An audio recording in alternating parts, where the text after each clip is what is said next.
Chapitre 3, deuxième partie. La liberté qu'offre la promesse. Les affirmations d'Oden et de Smedes et d'Arendt sont illustrées par le récit douloureux de Wendy Plumb. Elle raconte comment son mariage s'est désintégré après avoir trompé son mari. Vivre l'extase sexuelle est un dû. Quand on a une aventure, on sait déjà qu'on fera l'amour avec passion. La fougue, la nouveauté et la nature illicite de la relation la garantissent. Voici un exemple parfait de l'attitude à l'égard des rapports sexuels que nous avons évoqués auparavant. Le frisson de l'interdit et l'ego flatté d'être désiré sont confondus avec l'amour parce qu'en surface, ils électrifient les rencontres sexuelles. L'aventure a finalement été découverte et, raconte-t-elle, son mari l'a trompée à son tour. Dans son récit, Plumb considère la vie de ses parents. Ils ont derrière eux 50 ans de mariage, un monument célébrant leur succès. Quelques semaines ou mois de passion illicite n'arrivent même pas à la cheville d'une telle relation. Elle pose finalement cette question. À 75 ans, qu'est-ce que vous préfériez avoir? Des années de dévouement constant, parfois forcé, ou quelque chose qui ressemble à Fallujah en Irak, une ville dévastée par les tirs d'obus? Le mariage de ses parents, cette création du temps et de la volonté, était effectivement plus intéressant que sa romance éphémère, aussi passionnée fut-elle. Certains commentaires en réponse à cet article sur le site web de Times étaient plutôt méprisants. Leur auteur croyait que Plumb s'était soumise à la vision traditionnelle et oppressive du mariage en tant qu'alliance exclusive. L'un d'eux a écrit « Une aventure n'a le pouvoir destructeur d'une bombe que si l'on s'autorise à croire que le mariage est l'union à vie de deux personnes. Je crois que nous devrions entamer un long processus de reconditionnement personnel afin de nous libérer de cette obsession de la monogamie imposée par notre culture. » D'autres commentateurs ont soutenu qu'avoir à se battre dans le mariage traditionnel pour qu'il perdure revenait à étouffer la liberté et à tuer le désir sexuel. Smedes, en revanche, soutient avec éloquence que faire une promesse est le moyen d'accéder à la liberté, car cela limite les choix du moment, pour en avoir de magnifiques, plus complets, ultérieurement. Vous restreignez votre liberté aujourd'hui afin d'avoir la liberté, demain, d'être aux côtés de ceux qui vous font confiance. Quand vous faites une promesse à quelqu'un, vous savez tous deux que vous la tiendrez et serez là, pour lui et avec lui. Vous avez créé un petit sanctuaire de confiance dans une jungle d'imprévisibilité. Smedes poursuit. Quand je fais une promesse, je témoigne plutôt que mon avenir avec toi ne dépend pas d'un assemblage biologique issu de la combinaison prédéterminée de X et d'Y, léguée par le patrimoine génétique de mes parents. Quand je fais une promesse, je déclare que le conditionnement psychologique de mes parents légèrement déséquilibrés n'a en rien tracé un chemin non modifiable. Quand je fais une promesse, j'affirme que mon avenir auprès de ceux qui comptent sur moi n'est pas prédéterminé par mon enfance perturbée. Je ne suis pas condamnée, je ne suis pas délimitée, je ne suis pas une boule de pâte humaine façonnée par l'empreinte et le conditionnement détestable de mon passé. Je sais bien, comme tout le monde, que je ne peux recommencer ma vie depuis le début. Je suis parfaitement conscient que l'essentiel de ce que je suis et de ce que je fais est un cadeau ou un fléau venu de mon passé. Mais quand je fais une promesse à quelqu'un, je m'élève au-dessus de tout conditionnement qui me limite. Un berger allemand n'a jamais promis d'être à mes côtés. Aucun ordinateur n'a promis d'être un soutien loyal. Seul un être humain peut faire une promesse et cela le rend vraiment libre. Promesse et passion. Pourquoi précisément cet amour à long terme, cette création du temps et de la volonté qu'engendre la promesse est-elle tellement supérieure? Wendy Plum constatait qu'après 50 ans de vie commune, ses parents n'éprouvaient pas le désir impérieux d'une aventure illicite, mais que leur relation est en fin de compte plus riche et plus profonde. Pourquoi cela? Quand on tombe amoureux, on croit aimer, mais on se trompe.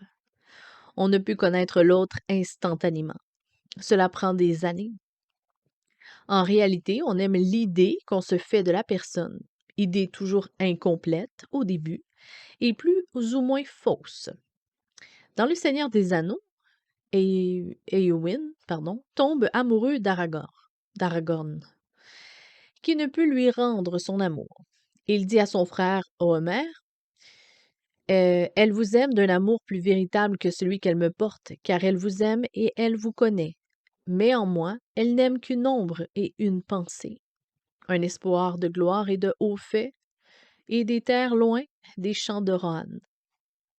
Aragorn avait compris que les aventures romantiques sont très enivrantes parce qu'elles ont pour objet un fantasme et non un être humain réel. Et si et si nous ne connaissons pas l'autre, l'autre ne nous connaît pas vraiment non plus. Nous montrons notre meilleur côté, parfois littéralement. Nous avons honte ou peur de certains aspects de notre vie, mais nous ne laissons pas l'autre voir nos défauts. Et bien sûr, nous ne pouvons lui montrer ces pans de notre caractère que nous ignorons nous-mêmes. Ils ne nous seront révélés qu'une fois mariés. Nous vivons un pic émotionnel quand quelqu'un nous croit si fantastique et merveilleux. C'est en partie ce qui alimente la passion première et nous électrise lorsque nous tombons amoureux. Mais le problème, dont nous sommes peut-être à moitié conscients, est que l'autre ne nous connaît pas vraiment et qu'il ne nous aime donc pas réellement, ou du moins, pas encore. Nous croyons être éperdument amoureux parce que notre ego reçoit une bouffée de satisfaction, mais cela n'a rien à voir avec la satisfaction profonde d'être à la fois connu et aimé. Quand au fil des années, quelqu'un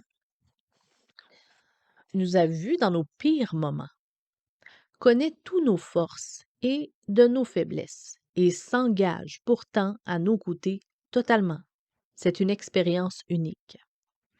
Être aimé sans être connu est réconfortant, mais superficiel. Être connu sans être aimé constitue notre plus grande crainte. Mais être pleinement connu et véritablement aimé ressemble beaucoup au fait d'être aimé par Dieu. C'est ce dont nous avons besoin par-dessus tout. Cela nous libère des faux-semblants, nous donne l'humilité nécessaire pour sortir de notre arrogance et nous arme contre toute difficulté que la vie nous enverra. La vie amoureuse dont je parle n'est pas dépourvue de passion, mais elle est différente de celle des jours de candeur. La première fois que la première fois que Cathy a pris ma main, le frisson de plaisir a été presque électrique. 37 ans plus tard, quand on tient la main de sa femme, la sensation n'est plus la même. Mais en repensant à cette première fois, je me rends compte que le frisson était moins le résultat de la grandeur de mon amour pour elle que le fait d'être flattée qu'elle m'ait choisi. Au tout début, ça la monte à la tête. Il y a de l'amour dans cette sensation, mais aussi bien d'autres choses. Entre ce premier frisson et tenir la main de Cathy signifie aujourd'hui, après tout, ce que nous avons traversé, il n'y a rien de commun. Nous nous connaissons pleinement, nous avons partagé d'innombrables fardeaux, nous nous sommes repentis, pardonnés et réconciliés encore et encore. Bien sûr qu'il y a de la passion, mais celle que nous partageons d'aujourd'hui diffère de celle d'alors. Tout comme un ruisseau bruyant, mais peu profond, se distingue d'une rivière paisible, mais bien plus profonde. La passion peut nous pousser à faire une promesse de mariage, mais ensuite, cette promesse l'enrichira et l'approfondira avec le temps. Aider l'amour romantique à s'accomplir. Nous sommes désormais en mesure de répondre à la question de la réconciliation de l'amour romantique et du mariage en tant qu'engagement inconditionnel.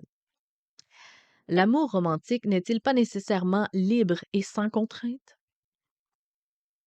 De plus, n'est-il pas inévitable que le désir intense pour l'autre s'en nuise, et n'est-il donc pas tout aussi inévitable de devoir chercher quelqu'un d'autre qui soit capable de raviver la joie de l'amour?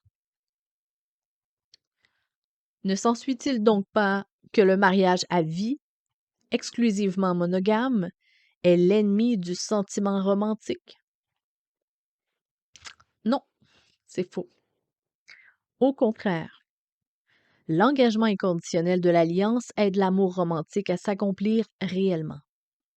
Personne n'a su en présenter une meilleure défense que Soren Kierkegaard. Kierkegaard, je ne sais pas comment le dire.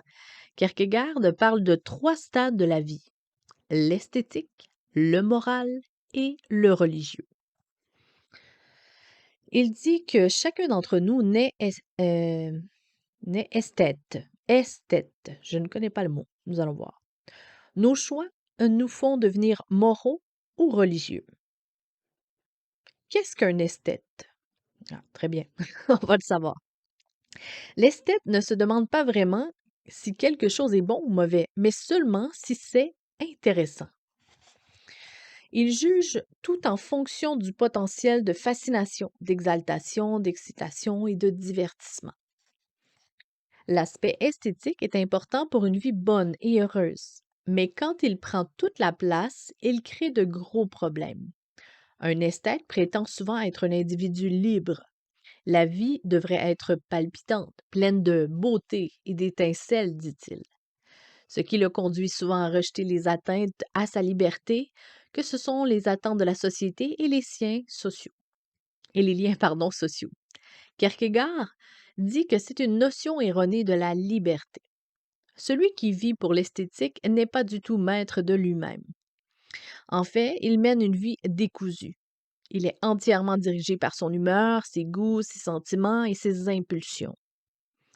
Vu sous un autre angle, celui qui est dominé par sa sensibilité esthétique est contrôlé par les circonstances.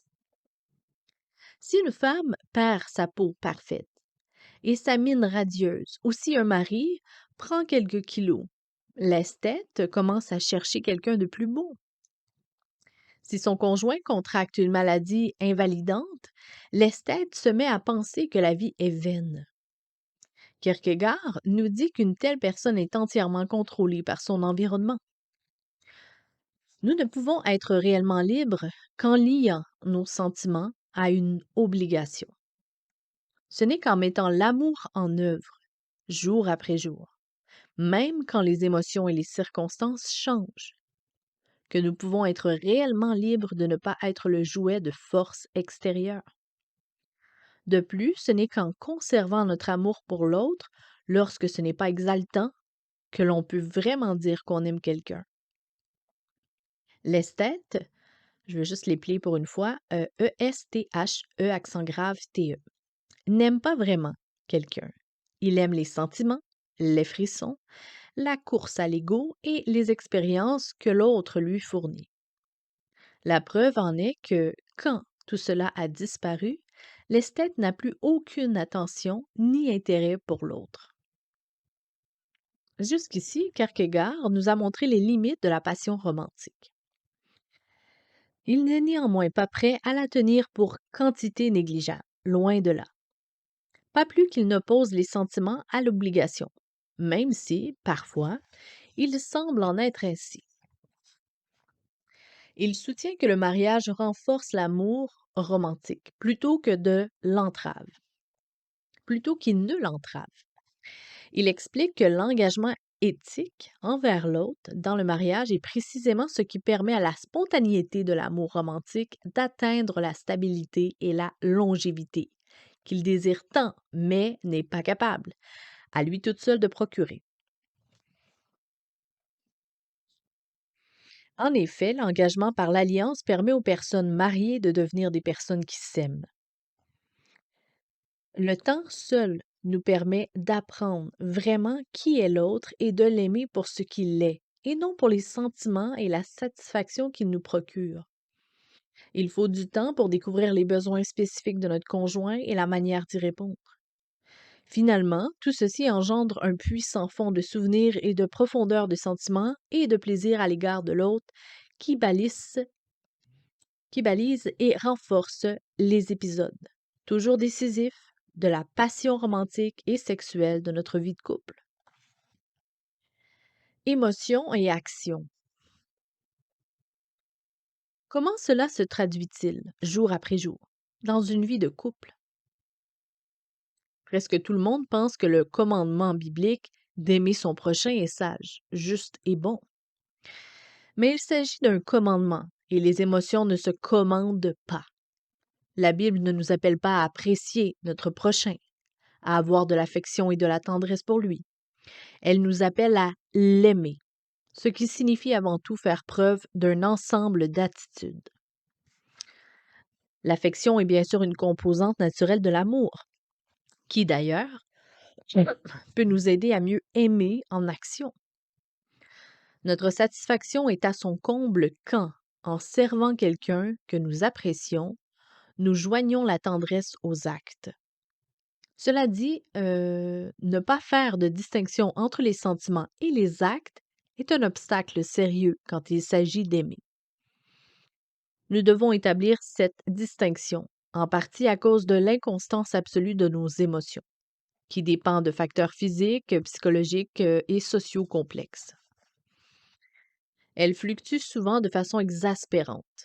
Nous ne sommes pas maîtres de nos émotions, mais nous le sommes de nos actes. La majeure partie de nos préférences et de nos aversions ne sont ni des péchés ni des vertus, au même titre que nos goûts culinaires ou musicaux. L'important est de ce qu'on en fait. Si nous donnons à l'amour le sens, entre guillemets, d'affection, comme notre culture nous encourage, si nous croyons que les actes d'amour ne sont authentiques que lorsqu'ils sont motivés par de forts sentiments d'amour, nous serons automatiquement de mauvais amis et des proches ou des conjoints encore pires. Croire qu'il faut ressentir de l'amour pour en donner est une erreur. Par exemple, si je sacrifie mon jour de repos pour emmener mon enfant voir un match, à sa plus grande joie, dans une période où je ne l'apprécie pas particulièrement, j'ai agi finalement envers lui de façon plus aimante que si mon cœur débordait de tendresse. Quand on apprécie beaucoup quelqu'un, répondre à ses besoins et recevoir en retour sa reconnaissance et son affection flattent énormément notre amour-propre. Notre motivation peut alors davantage révéler du désir de recevoir cet amour et cette satisfaction que de rechercher le bien de l'autre. Comme le remarque Kierkegaard, nous n'aimons peut-être pas l'autre autant que nous nous aimons. Et quand nos actes d'amour ne sont provoqués que par de forts élans d'amour, nous aimons souvent de manière peu judicieuse. Certains parents débordent, entre guillemets, d'amour, peuvent gâter leurs enfants. Au nom de, entre guillemets, encore une fois, l'amour, certains conjoints peuvent s'autoriser mutuellement des comportements destructeurs. En fait, nous craignons plus que tout le mécontentement de celui qu'on aime. Nous ne supportons pas qu'il se mette en colère et nous parle durement, et cela nous effraie. Ce genre de réaction ne fait que démontrer que nous ne l'aimons pas vraiment et que nous ne recherchons pas son intérêt. Nous aimons la tendresse et l'estime que nous en obtenons. Tout ceci pour dire qu'il est tout à fait possible d'aimer, véritablement et avec sagesse, quand les sentiments d'amour sont absents. Si notre définition de l'amour, entre guillemets, met davantage l'accent sur l'affection que sur les actes désintéressés, nous allons donc diminuer nos chances d'entretenir et de développer des relations d'amour solides. En revanche, si nous mettons l'accent sur les actes d'amour plutôt que sur les sentiments, nous renforcerons nos sentiments et nous apporterons de la stabilité. Voici un des secrets de la vie du mariage. Les actes d'amour mènent aux sentiments d'amour. Allons-y. Dans l'un de ses discours sur la BBC durant la Seconde Guerre mondiale, C.S. Lewis a exposé les vertus chrétiennes fondamentales, dont le pardon et la charité, ou l'amour notamment, souvent traduit par charité. Pour les Britanniques, le monde était alors forcément divisé en deux camps, alliés et ennemis. Pour cette raison, nous dit Lewis, plusieurs de ses compatriotes considéraient que l'enseignement chrétien demandant de pardonner et d'aimer tous les êtres humains n'était pas seulement impossible, mais aussi révoltant. Ce genre de discours me rend malade, s'entendait-il souvent dire. Lewis a pourtant continué de maintenir qu'en dépit de sentiments d'indifférence, voire de mépris, il était possible de changer son propre cœur sur le long terme par ses actes. Voici une citation. Bien qu'il convienne normalement d'encourager les affections naturelles, penser que la façon de devenir charitable consiste à essayer de cultiver des sentiments affectueux serait une grave erreur. La règle à respecter unanimement est parfaitement simple. Ne vous tracassez pas de savoir si vous aimez votre voisin. Agissez comme si vous l'aimiez. Dès la mise en pratique de ce principe, vous découvrirez l'un des grands secrets. Lorsque vous vous conduisez comme si vous aimiez une personne, vous en arrivez bientôt à l'aimer. De même, si vous blessez quelqu'un qui vous déplaît, vous en arrivez bientôt à le détester encore plus. Rendez-lui un service, vous le détesterez moins.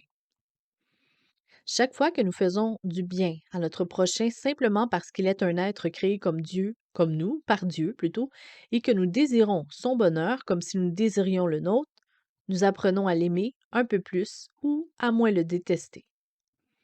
L'incroyant traite aimablement certaines personnes parce qu'il les aime.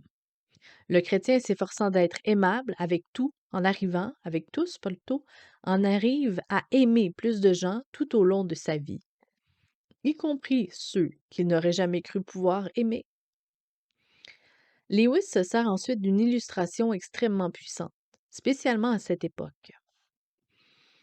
La même loi spirituelle agit terriblement en sens inverse. Peut-être les Allemands ont-ils d'abord maltraité les Juifs par pure haine, mais ensuite ils les ont haïs bien davantage parce qu'ils les avaient maltraités. Plus vous êtes cruel, plus vous haïssez. Plus vous haïssez et plus cruel vous devenez. Cela demeure à jamais un cercle vicieux. Très tôt dans mon ministère, j'en ai découvert l'application de façon inattendue. Un pasteur est tenu de développer des liens d'amitié avec beaucoup de gens qu'il ne choisirait jamais spontanément comme amis. Médecins et thérapeutes discutent de façon personnelle et bienveillante avec les gens, mais uniquement dans un cadre précis et aux heures de travail. Les pasteurs partagent la vie de leurs brebis. Ils passent du temps avec elles, mangent et jouent avec elles, dans les restaurants, les parcs et leurs maisons, tout en discutant de leur quotidien et de leurs problèmes. En tant que jeune pasteur, j'ai été frappée d'emblée par le fait que ma vie devait être différente à cause de mon appel. Comme n'importe qui jusqu'à ce moment-là, mes goûts et l'affection que je ressentais déterminaient avec qui je passerais du temps. Mais en déménageant à Hopewell, en Virginie, et en devenant responsable dans l'Église, j'ai rencontré de nombreuses personnes dont je n'aurais pas voulu comme amie et dans un autre cadre, ni même professionnel. Ce n'est pas que je ne les aimais pas. En réalité, je n'avais rien en commun avec eux. Il n'y avait pas cette sorte d'étincelle qui s'allume quand on peut passer plus de temps avec quelqu'un, ou on veut plutôt passer plus de temps avec quelqu'un. Quoi qu'il en soit, j'étais leur pasteur, et si quelqu'un avait besoin de me parler à 3 heures du matin, j'étais là. S'il allait à l'hôpital, j'y étais aussi. Si un fils fuguait, je prenais ma voiture et je le cherchais. Je passais du temps dans les foyers. J'allais aux cérémonies de remise de diplôme de leurs enfants, à leurs pique-niques de famille. Je leur ouvrais mon cœur et ils m'ouvraient le leur. C'est cela, être pasteur. Surtout dans une toute petite église, dans une petite ville. J'ai été appelée à faire tout ce qu'exige l'amour, avec un grand nombre de personnes qui ne m'attiraient pas spontanément. Et ça m'a transformée. Cathy et moi l'avons constaté un beau jour, 2 ans seulement après notre arrivée dans cette église. Nous cherchions comment occuper un jour de congé. J'ai pensé à un certain couple de l'église et j'ai suggéré de leur rendre visite ou de les inviter. Cathy m'a regardée étonnée et a dit: «Et pourquoi donc?» Ce couple-là n'avait que peu d'amis, voire aucun. Leurs nombreux problèmes personnels les rendaient peu attirants, y compris l'un pour l'autre. Ma femme comprenait bien la nécessité de les voir et de passer du temps avec eux, mais c'était notre jour de repos, et le temps consacré à ce couple faisait partie du, entre guillemets, travail pastoral. Un court instant, j'ai été surpris par sa surprise, puis j'ai ri en comprenant ce qui s'était passé. Pendant des mois, j'ai investi mon temps, mes pensées et mes émotions pour aider ce couple à avancer dans la vie. J'avais écouté, servi, compati, confronté, pardonné, encouragé, partagé, bref, j'avais accompli divers actes d'amour envers eux. Et pour finir, j'ai compris que j'en étais arrivé à les apprécier. Comment est-ce arrivé? Était-ce à cause de ma sainteté et de ma grande spiritualité? Pas du tout. J'étais tout simplement tombée sur le principe énoncé par Lewis. Je les avais aimés, même si je ne les appréciais pas. Et peu à peu, mes émotions s'étaient alignées sur mon comportement. Si vous ne renoncez pas et persistez à aimer ceux qui sont difficiles à aimer, ils finiront par devenir aimables à vos yeux. Notre culture nous dit que les sentiments d'amour sont le fondement des actes d'amour, et bien sûr, cela peut être le cas. Mais il est encore plus vrai de dire que les actes d'amour génèrent les sentiments d'amour. On ne peut, en fin de compte, définir l'amour entre deux personnes par les seules émotions ou par le seul dévouement. L'amour conjugal est un mélange complexe et harmonieux des deux. Cela dit, il est important de comprendre que de l'émotion et de l'action, c'est sur cette dernière que nous avons le plus de contrôle. C'est l'acte d'aimer que nous pouvons promettre de maintenir jour après jour. Décider d'aimer. À quel point ce principe s'applique-t-il au mariage? Il est vital. Dans Éphésiens 5, verset 28, Paul dit que chaque mari doit aimer sa femme. Au verset 25, il avait déjà exhorté les habitants d'Éphèse à aimer leurs femmes, mais ici, afin d'être clair, Paul utilise un verbe d'obligation. Le doute n'est pas permis. Il donne un commandement aux maris. Ils doivent, il est marqué en, il est marqué en gros, aimer leur femme. On ne peut imposer des émotions, seulement des actions. Paul exige donc bien des actes. Peu lui importe ce qu'il ressent tel jour ou tel moment. Chaque mari doit aimer sa femme. Cela veut dire que la personne que vous épousez n'a pas d'importance, que vous n'avez pas besoin de l'aimer ou que vos émotions n'ont aucune valeur. C'est pas ça qu'il est en train de dire, non. Je ne vous demande pas d'épouser quelqu'un qui ne vous plaît pas. Par contre, je vous garantis que qui que vous épousiez, tôt ou tard, cette personne cessera de vous plaire. Les sentiments d'amour et le plaisir, aussi forts soient-ils, ne sont pas et ne peuvent pas être durables.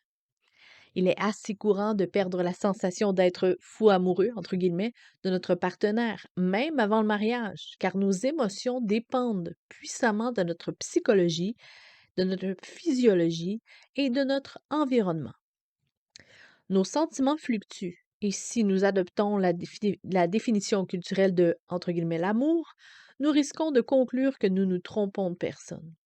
Notre culture exalte la passion romantique et nous en concluons, si c'était la personne que je dois épouser, mes sentiments ne seraient pas aussi inconstants. Dans un chapitre des fondements du christianisme intitulé Le mariage chrétien, C.S. Lewis écrit: On puise dans les livres l'idée qu'en épousant la personne bien choisie, on peut s'attendre à rester amoureux à jamais. Mais la suite est décevante quand les époux découvrent le contraire. Ils pensent que la preuve est faite de l'erreur commise. Ils ont le droit, pensent-ils alors, de changer de partenaire. Ils ne se rendent pas compte que lorsqu'ils auront, effectué ce transfert, l'enchantement s'éloignera de cet nouvel amour de la même façon qu'il avait déserté l'ancien. Hmm. Toute relation comporte des périodes terrifiantes, dans lesquelles les sentiments amoureux semblent se tarir. C'est dans ces moments-là qu'il faut se souvenir de l'essence du mariage. qui est une alliance, un engagement, une promesse d'amour futur. Que faire alors? Poursuivre les actes d'amour malgré le manque de sentiments. Vous ne ressentez peut-être ni tendresse, ni compassion, ni envie de faire plaisir, mais dans vos actes, vous pouvez être tendre, compréhensif, indulgent et serviable.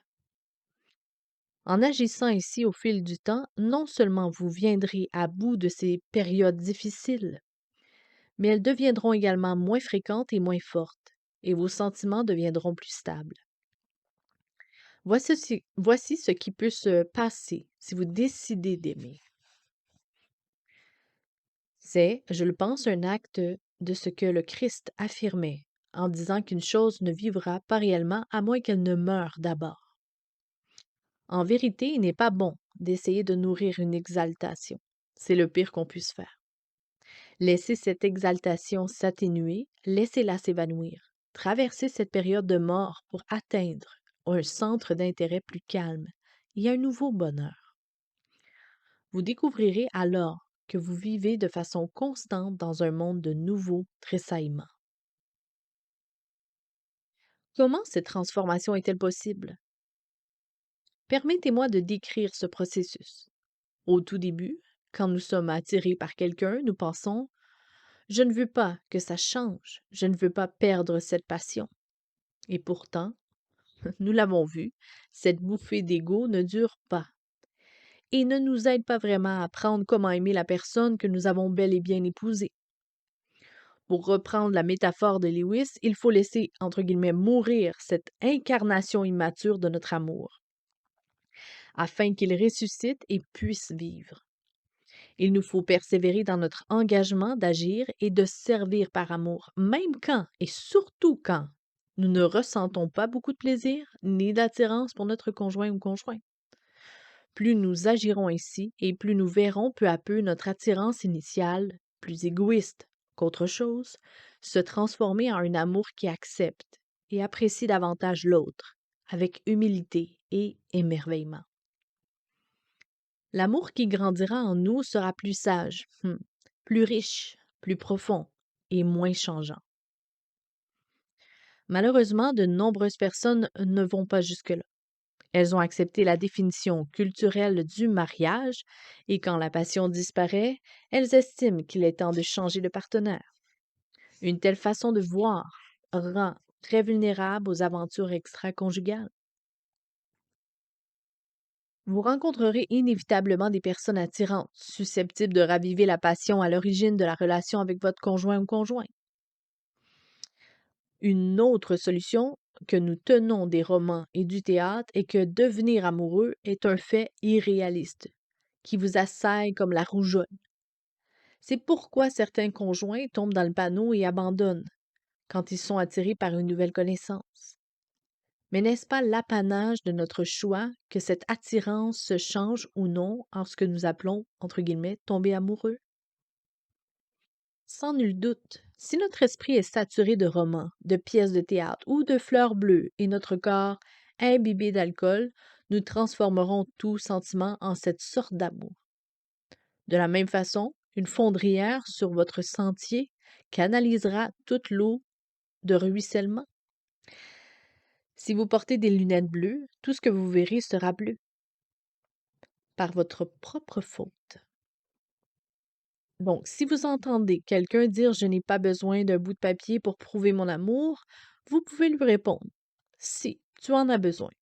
Si ton amour est celui que la Bible décrit, tu ne devrais avoir aucun problème à prendre un engagement légal plutôt permanent et exclusif. La négociation, dans les temps anciens, la dot était de rigueur. Un prétendant faisait sa demande au père d'une jeune fille et lui proposait une certaine somme en fonction de la beauté de la fille et de l'étendue de son héritage. Aujourd'hui, ces pratiques nous choquent. Oh, c'est horrible de voir des choses pareilles. Nous avons évolué. Et comme nous sommes bien plus démocratiques, les hommes et les femmes n'ont plus besoin de personne. Ils s'évaluent mutuellement et disent: elle est sur le marché ou il a fait une mauvaise affaire là. Ou encore, comment a-t-elle pu se faire excroquer ainsi? Ces commentaires désinvoltes sont parlants. Nous avons tendance à évaluer des partenaires potentiels en fonction de leurs atouts et de leurs manques. Et nous finissons par avoir envie d'épouser telle personne parce qu'elle a beaucoup à nous offrir. Se demander quelle serait la condition de chacun dans le mariage est presque impossible. Et si la relation nous rapporte autant, entre parenthèses, ou comme nous l'espérons en secret un peu plus, que nous apporte autant que ce que nous avons investi, alors nous sommes heureux. Hum. Pourtant, au fil du temps, nous commençons à remarquer les défauts de notre conjoint ou conjointe. Si ces défauts persistent et que nous trouvons que le retour aux investissements n'est pas celui que nous avions espéré, nous agissons alors en homme d'affaires. Les revenus ont baissé, coupons dans les dépenses. Si ma femme n'est plus celle qu'elle est censée être, je cesserai donc de faire des efforts pour être le mari que j'étais. Cela semble parfaitement juste. Elle ne fait plus ceci comme elle avait l'habitude de le faire. Pourquoi donc le ferais-je? Ou ferais-je cela? Si je ne récupère pas ma mise, je n'ai plus besoin d'investir autant. Hmm. Nous estimons, plus ou moins consciemment, que ce comportement est parfaitement légitime et équitable. Mais en réalité, c'est une forme de vengeance. Nous justifions ainsi notre repli sur nous-mêmes. Mais bien évidemment, notre conjoint ne voit pas les choses de la même manière. Si ma femme a l'impression que je me suis éloignée émotionnellement, que je ne suis plus aussi empressée à combler ses besoins ou ceux de la famille, elle estimera avoir le droit de diminuer son propre investissement et son engagement envers moi. Moins on ressent d'amour, moins on donne de preuves d'amour et moins on aime. Et le cercle vicieux est enclenché. Quelle différence quand on y pense, avec une relation parent-enfant. Avec un enfant, le modèle biblique de l'amour s'impose. Un nouveau-né est l'être humain le plus démuni qui soit. Il a besoin de notre attention chaque seconde, 24 heures sur 24, 7 jours sur 7, pendant une très longue période. Nos énormes sacrifices ne sont pas payés en retour. Plus tard, quand ils peuvent manifester amour et respect, jamais il ne nous rend le centième de ce que nous lui avons donné. Et souvent, les enfants traversent ensuite de longues périodes de rébellion, de crise, et nous devons encore donner de nous-mêmes, énormément, toujours sans rien recevoir en retour. Mais qu'il y ait un retour ou non de leur part, nous donnons sans cesse. Après 18 ans de ce régime, même si tout le monde trouve notre enfant exécrable, nous ne pouvons nous empêcher de l'aimer. Pourquoi? Parce que nous avons été contraints d'agir selon le modèle biblique. Nous avons dû accomplir les actes d'amour indépendamment de nos sentiments, ce qui a fait naître des sentiments d'amour profond pour notre enfant, qu'il soit adorable ou non. Il n'est donc pas surprenant que de nombreux mariages s'effondrent après le départ des enfants. Pourquoi? Alors que les parents vivaient leur relation avec leurs enfants comme une alliance, accomplissant les actes d'amour jusqu'à ce que leurs sentiments se renforcent, ils traitaient leur mariage comme une relation de consommation, renonçant aux actes d'amour quand les sentiments étaient absents. Au bout de 20 ans, leur mariage était devenu stérile, tandis que l'amour pour leurs enfants demeurait solide. Il est resté. Beaucoup de gens entendent ce qui précède et disent: «Désolé, je ne peux pas donner d'amour. Je ne peux pas donner d'amour si je ne le ressens pas. Je ne peux pas faire semblant. C'est trop artificiel pour moi». Je peux comprendre cette réaction, mais Paul ne nous demande pas d'agir bêtement. Il nous ordonne de réfléchir lorsque nous agissons. Marie, que chacun de vous aime sa femme comme le Christ a aimé l'Église. Il a donné sa vie pour elle. Nous devons donc raisonner ainsi. Quand Jésus nous a regardés depuis la croix, il n'a pas pensé: «Je me donne pour toi parce que tu as vraiment du charme». Non, il agonisait. Il nous voyait de là-haut le renier, l'abandonner, le trahir, et il a accompli l'acte d'amour le plus grand de l'histoire. Il est resté. Il a dit: «Père, pardonne-leur, car ils ne savent pas ce qu'ils font».